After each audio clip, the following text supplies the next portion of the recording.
আকাশেতে লক্ষ তারা জনকে জ্বলেছে, আকাশেতে লক্ষ তারা জনকে জ্বলেছে।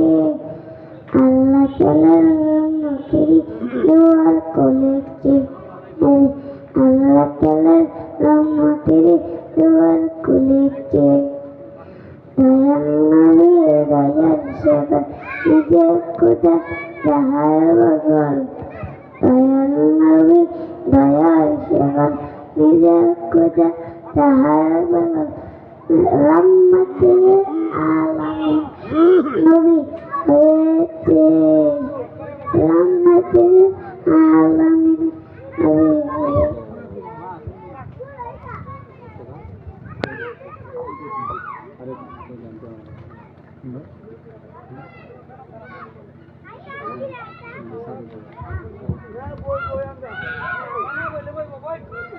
আজকের ওয়াজ ও দুয়ার মাহফিলে এ পর্যায়ে বক্তব্য আলোচনা নিয়ে আসছেন ওয়াজ ও দুয়ার মাহফিলের সম্মানিত আলোচক বিন্দু। আজকের মাহফিলের বিশেষ অতিথি কারি হযরত মাওলানা মুহাম্মদ সাদিকুল ইসলাম সাহেব, ইমাম ও খতিব কালিয়ারকান্দা নাজিমবাড়ি জামে মসজিদ।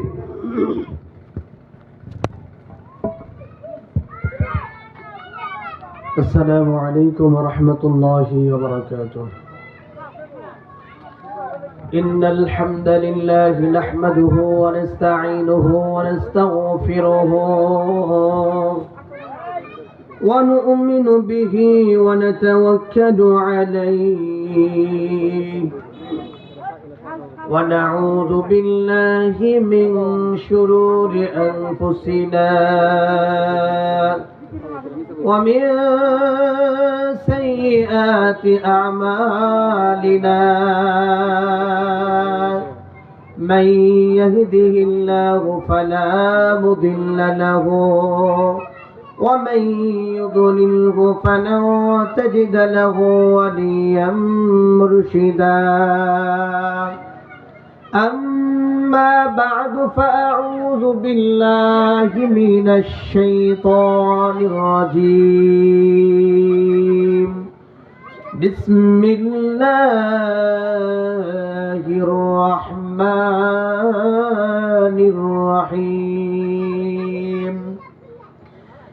اليوم نختم على أفواههم وتكلمنا أيديهم وتشهد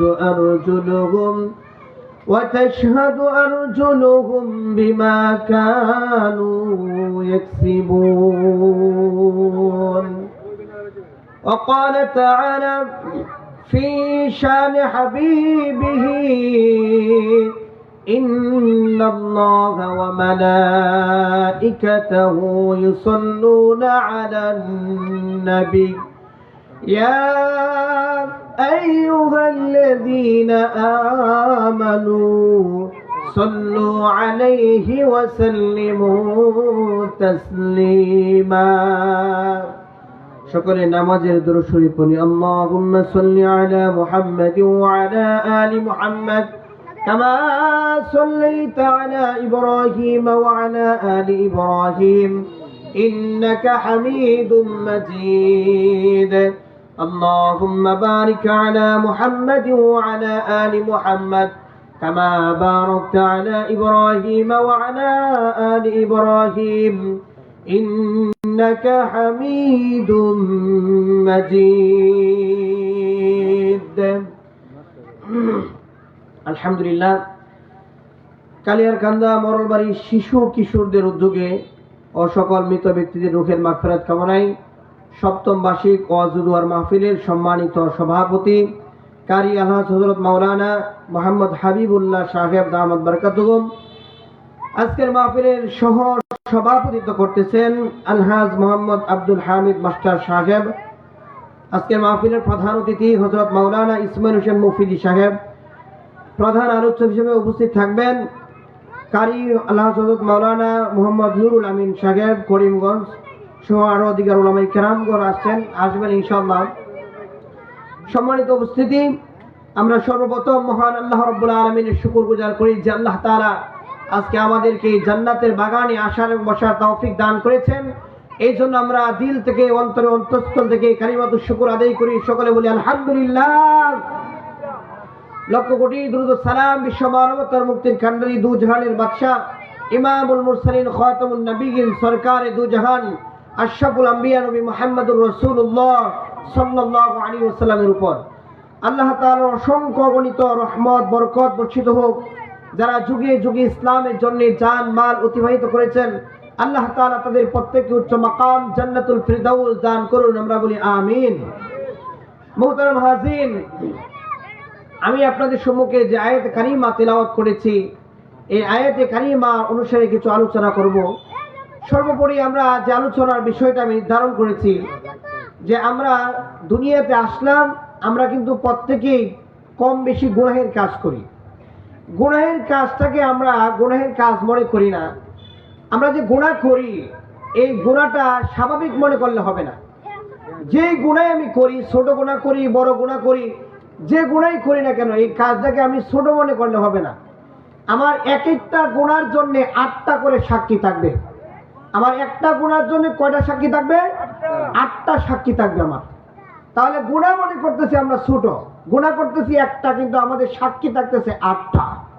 সেই গুনাহটা যদি আমরা গোপনেও করি, এরপর আমার জন্য 8টা সাক্ষী, যদি প্রকাশ্যেও করি তারপর আমার জন্য 8টা সাক্ষী। যেই গুনাহ আমরা করি না কেন, সেই গুনাহের জন্য আমার 8টা সাক্ষী আল্লাহর দরবারে হাজির। এই 8টা সাক্ষীর বর্ণনা দিয়ে ইনশাআল্লাহ আমি আপনাদের কাছ থেকে বিদায় নেব। আসুন, আমরা যে গুনাহের কাজ করি, প্রথমত আমরা জেনে নেই গুনাহ কি। আমরা যে গুনাহ করি, গুনাহটা কি? আমরা তো মনে করি গুনাহটা হচ্ছে যদি কেউ ব্যভিচার করে, জিনা করে, চুরি করে, ডাকাতি করে, রাহাজানি করে, এগুলোই মনে করি আমরা। কিন্তু আমরা যে নামাজ যে ছাড়তেছি, এটাকে আমরা গুনাহের কাজ মনে করি না। নামাজ যে ছেড়ে দিয়েছি, এটাও তো একটা গুনাহের কাজ। রোজা যে ছেড়ে দিচ্ছি, এটাও গুনাহের কাজ। হজ করার সামর্থ্য আছে, হজ করি না, এই যে হজের যে আমাদের সামর্থ্য থাকার পর হজ করি না, এটাও আমার জন্য গুনাহের কাজ।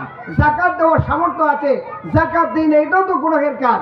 এখন শুধুমাত্র আমরা গুনাহের কারণে যাদেরকে ঘৃণা করি সমাজের মধ্যে, যারা জিনা করে, ব্যভিচার করে, অন্যায় করে, অপরাধ করে, চুরি করে, ডাকাতি করে, এদেরকে আমরা শুধুমাত্র ঘৃণা করি। যার এই লোকটার মতো খারাপ লোক এই দুনিয়াতে আর হতে পারে না। সে তো চোর, সে ডাকাত, সে জিনাকুর, সে বদমাস, তাদেরকে আমরা ঘৃণা করি। কিন্তু একটা লোক যে নামাজ পড়ে না, সেই ব্যক্তিও তো গুনাহগার, কি বলেন?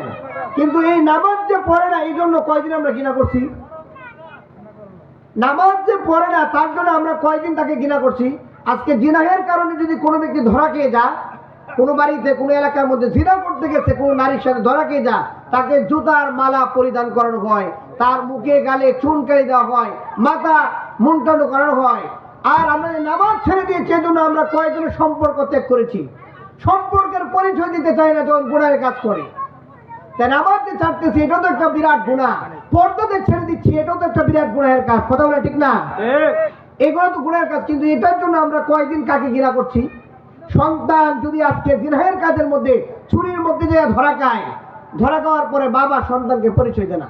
আর বাবা যদি ধরা খায়, তাহলে সন্তান বাবাকে পরিচয় দেয় না, আমার বাপ তো চুর, পরিচয় দেওয়া যাবে না। কিন্তু আমার সন্তান যে ফজরের নামাজ পড়ে না, কত নামাজ চলে যেতেছে, আমার সন্তান রোজা ছেড়ে দিচ্ছে, আমার সন্তান দাড়ি কাটতেছে, এইদিকে তো আমি ভ্রুক্ষেপ করি না, তখন তো আমার এটাকে গুনাহ মনে হয় না। এগুলো গুনাহের কারণে। প্রত্যেকটা গুনাহের কারণে 8টা করে সাক্ষী থাকবে। আসুন আমরা নিজ থেকে যাই।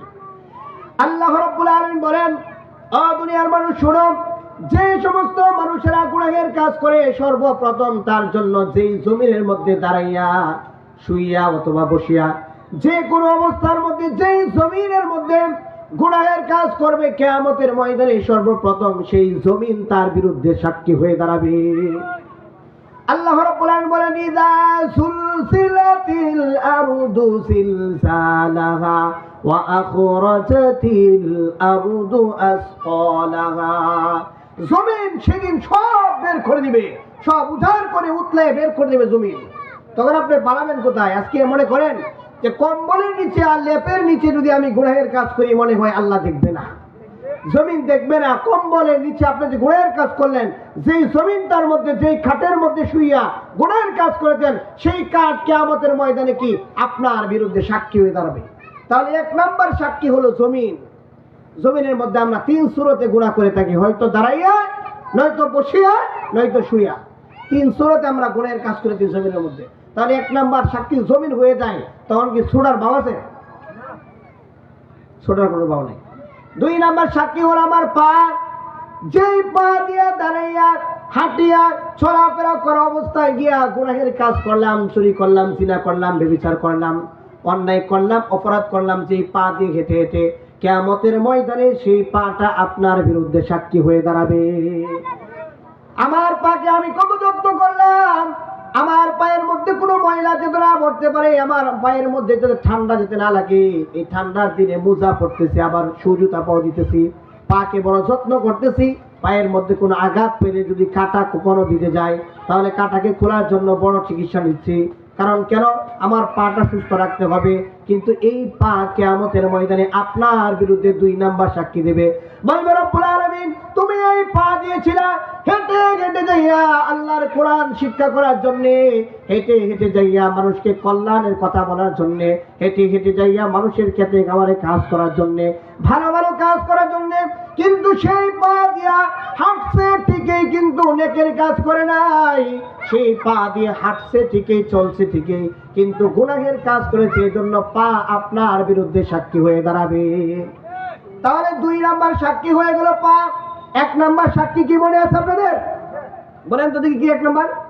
জমিন। জমিন, যে জমিনের মধ্যে দাঁড়াইয়া, বৈশা, শুইয়া আপনি গুনাহের কাজ করেন, সেই জমিন 1 নাম্বার সাক্ষী। 2 নাম্বার সাক্ষী হবে আপনার পা। এবার 3 নাম্বার সাক্ষীর মধ্যে আসেন। আল্লাহ রাব্বুল আলামিন বলেন, আল-ইয়াউমা নাখতিমু আলা আফওয়াহিহিম ওয়া তুকাল্লিমুনা আইদিহিম ওয়া তাশহাদু আরজুলুহুম বিমা কানু ইয়াকসিবুন। আল্লাহ রাব্বুল আলামিন বলেন, কিয়ামতের ময়দানে আপনার বিরুদ্ধে 3 নাম্বার সাক্ষী হয়ে দাঁড়াবে আপনার হাত।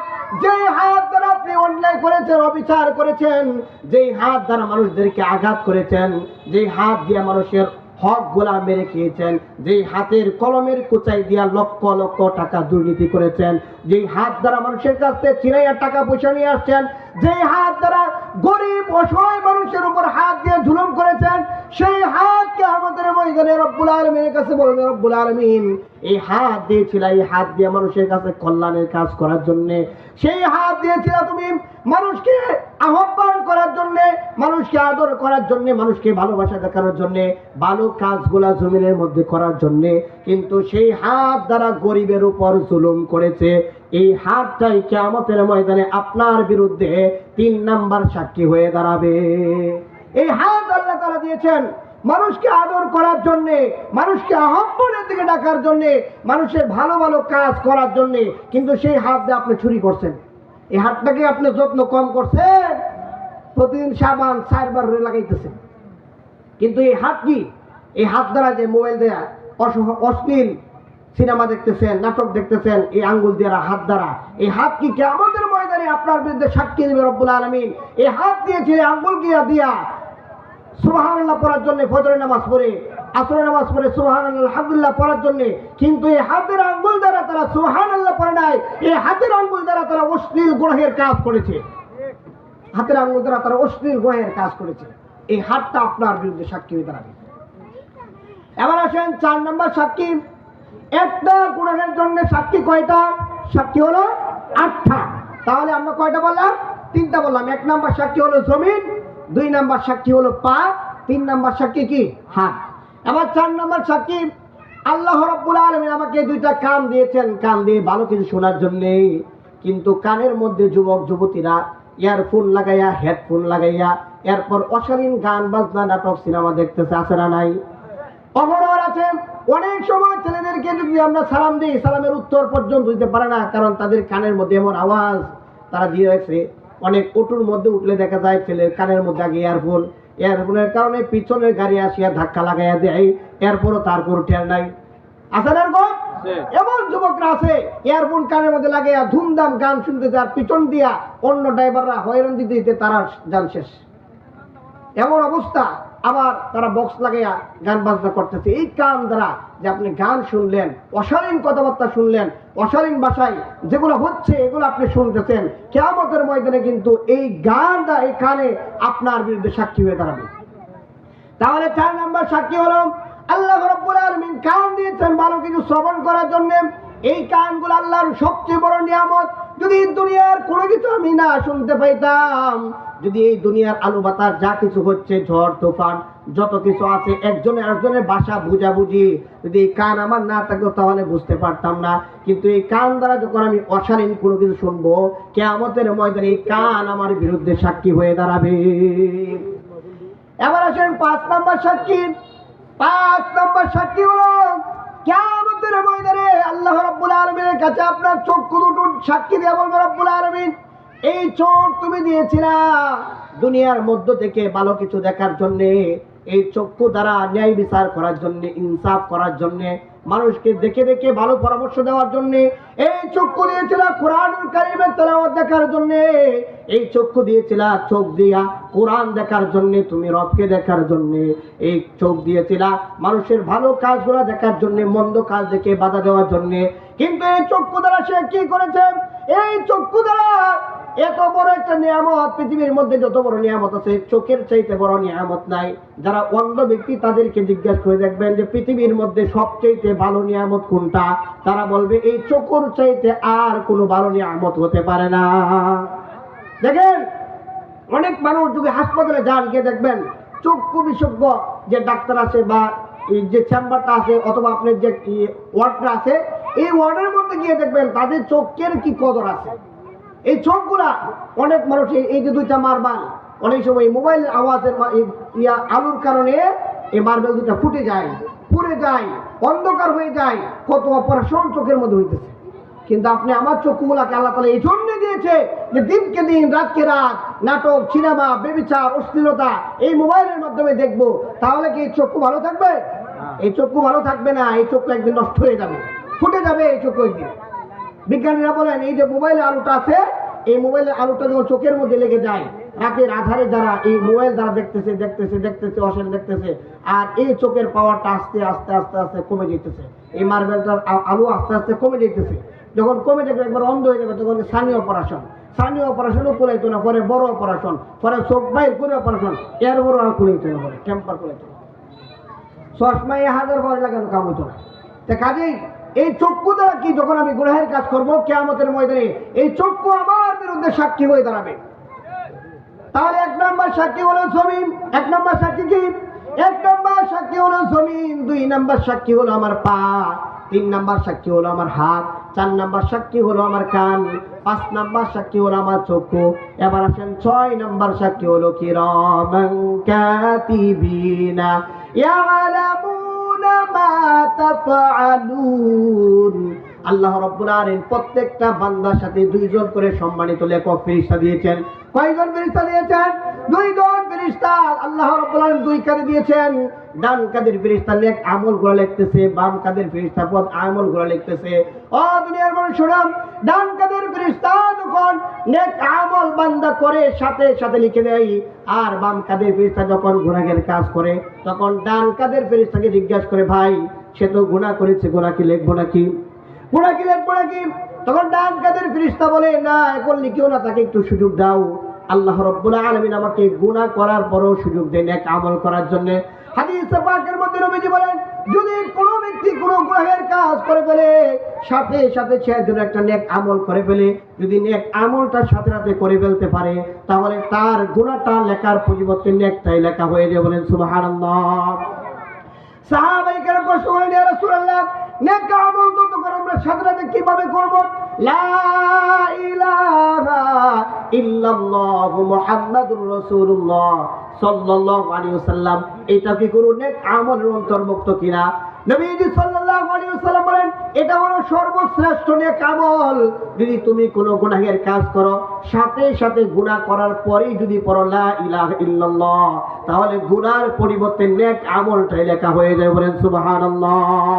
তাহলে গুনাহ করার পরে আমাদের কাজ হলো, যদি কখনো কোনো সময় ভুলেও কোনো গুনাহ করে ফেলি, তাহলে সাথে সাথে কোনো একটা নেক আমল করতে হবে আমার। যদি নেক আমলটা আমি করতে পারি, তাহলে আমার গুনাহটা লেখা হবে না, নেক আমলটাই লেখা হয়ে যাবে। বলেন সুবহানাল্লাহ।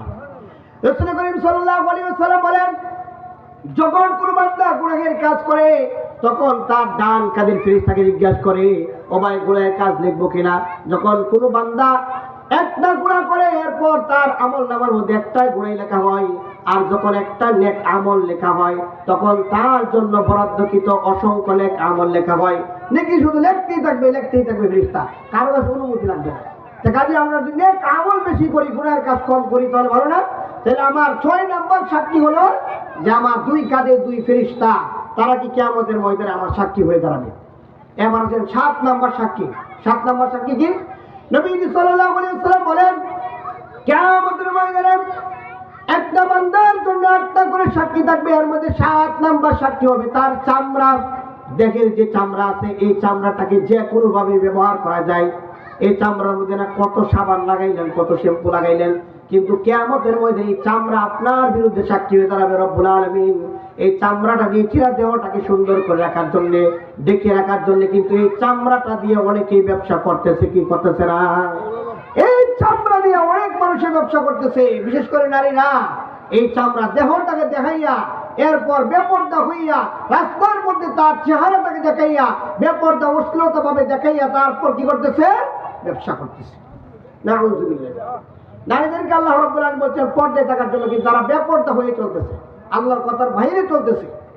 এই চামড়াটা দেখাইতে, এই ফেসটা দেখাইতেছে মানুষদেরকে, এই দেহটা থেকে তার অঙ্গি ভঙ্গিকে মানুষের সামনে তুলে ধরতেছে, যুবকদের সামনে তুলে ধরতেছে যে আমি কতটা সুন্দর, আমার চুলগুলো না কত সুন্দর। এগুলো তো তোমাকে দেখানোর জন্য, মানুষকে দেখানোর জন্য আল্লাহ তাআলা দেয় নাই। এগুলো একজনকে দেখাবে, তিনি হলেন স্বামী। স্বামীর সামনে যত পারা তত সাজবা। কিন্তু আজকে যেই স্বামীর টাকা দিয়ে শাড়ি আনা হয়, মুরব্বীরা ভালো করে বুঝেন, যেই স্বামীর টাকা দিয়ে শাড়ি কিনা হয়, যেই স্বামীর টাকা দিয়ে তেল কিনা হয়, যেই স্বামীর টাকা দিয়ে সাবান কিনা হয়, যেই স্বামীর টাকা দিয়ে শ্যাম্পু কিনা হয়, যেই স্বামীর টাকা দিয়ে পোশাক, এত দামি জুতা পরানো হয়, সেই স্বামীর সামনে কি সাজে? না। কোথায় সাজে? যখন বাপের বাড়ি যাইব, বোনের বাড়ি যাইব, বোন জামাইয়ের সামনে যাইব, খালাতো ভাইয়ের বাড়ি যাইব, তখন কি ইচ্ছা মতে সোনু পাউডার লাগাইয়া, নতুন শাড়িটা ফরিয়া এরপর যাবো। এটা কি স্বামীর খুশির জন্য নাকি খালাতো ভাইয়ের খুশির জন্য?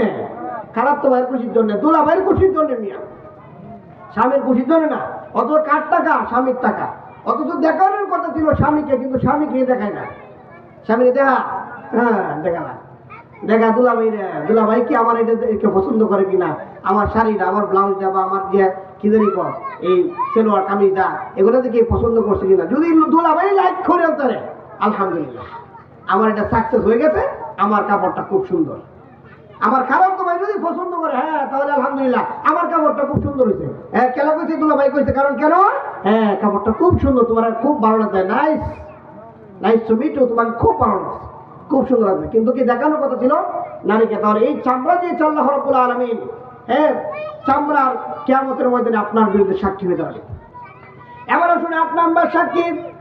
8 নম্বর আপনার গুনাহের বিরুদ্ধে যিনি সাক্ষী হয়ে দাঁড়াবেন, তিনি বলেন আপনার আমল নামা, সারা জীবন যা আপনি করেছেন, নেক আমল করেছেন কিনা বদ আমল করেছেন, আল্লাহ রাব্বুল আলামিন বলবেন ইকরা কিতাবাকা কাফা বিনাফসিকা ইয়াউমা আলাইকা হাসিবা। ও বান্দা, তুমি তোমার আমল নামাটা পড়ো। কিয়ামতের ময়দানে আমল নামা যদি ডান হাতে আসে আলহামদুলিল্লাহ, যদি বাম হাতে আসে এভাবেই দেখানো হবে না, বরঞ্চ তার বুক দিয়ে ছিদ্রি করে বাম হাতটা ঢুকাইয়া পিছন দিয়ে বের করে গাঁটটাকে ভেঙে তারপর বলবি করো কিতাবাকা কাফা বিনাফসিকা ইয়াউমা আলাইকা হাসিবা। ও বান্দা, তোমার আমল নামাটা পড়ো। তাহলে কষ্ট হবে নাকি সহজ হবে? কষ্ট হবে না? খুব কষ্ট হবে। যদি সেদিন আমার আমল নামাটা ডান হাতে চলে আসে, তাহলে মানুষদেরকে দৌড়াদৌড়ি করে বলবো দেখো আমার আমল নামা ডান হাতে চলে আসছে। আর যদি বাম হাতে আমার আমল নামা চলে আসে, আমার চাইতে হতভাগা, লাঞ্ছিত, বঞ্চিত আর কেউ হবে না। এই আমল নামা আমার বিরুদ্ধে কিয়ামতের ময়দানে সাক্ষী দিবে। তাহলে 1 নাম্বার সাক্ষী আমরা পাইলাম কি? জমিন। 2 নাম্বার সাক্ষী আমার গুনাহের জন্য, একটা গুনাহ সাক্ষী হলো 8টা। 1 নাম্বার সাক্ষী জমিন, 2 নাম্বার সাক্ষী হলো আমার পা, 3 নাম্বার সাক্ষী হলো আমার হাত, 4 নাম্বার সাক্ষী হলো আমার কান, 5 নাম্বার সাক্ষী হলো আমার চক্ষু, 6 নাম্বার সাক্ষী হলো আমার চামড়া, 7 নাম্বার সাক্ষী হলো আমার কিরামান কাতিবিন, 8 নাম্বার সাক্ষী হবে আমার আমল।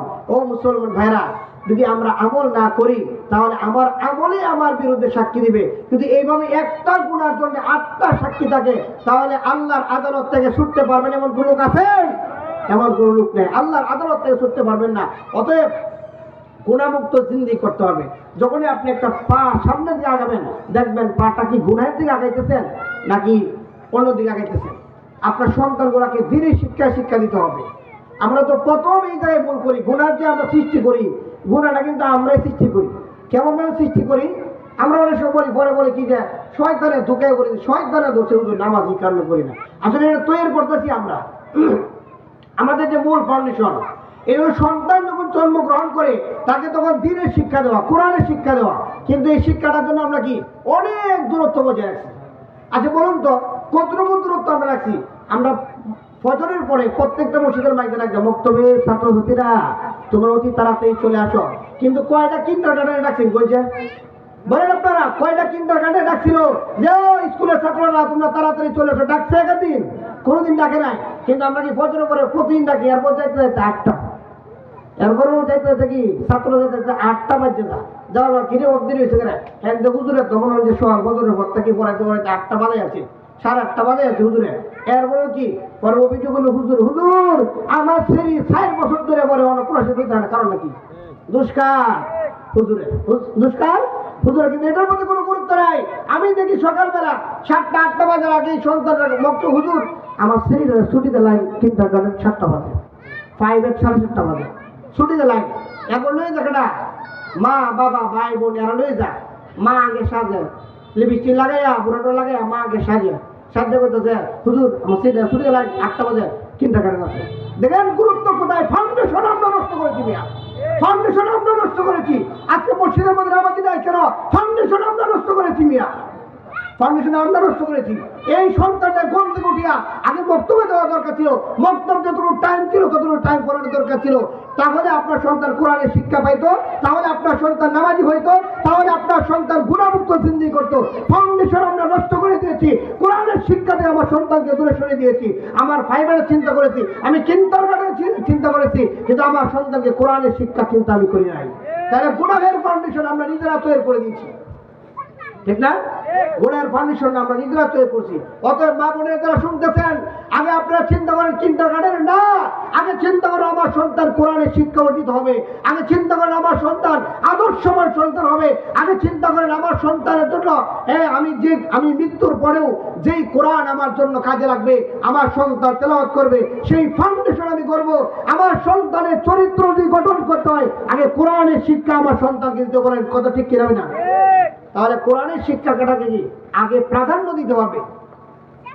স্কুলের মধ্যে যতই মাইক করুক কোনোদিন অভিযোগ নেই। এই প্রাইমারি স্কুলে দেখেন যত টিচারে আসো যত মাইক দূরই করুক কোনোদিন অভিযোগ আছে? কোনোদিন বলা হয় না যে হুজুর বা স্যার আমার ছেলেটা যে আমার লাইন, কোনোদিন বলে না। কিন্তু বক্তব্যের মধ্যে একটা বাড়ি দিলে কি মনে বলবে বাপ দাদা 14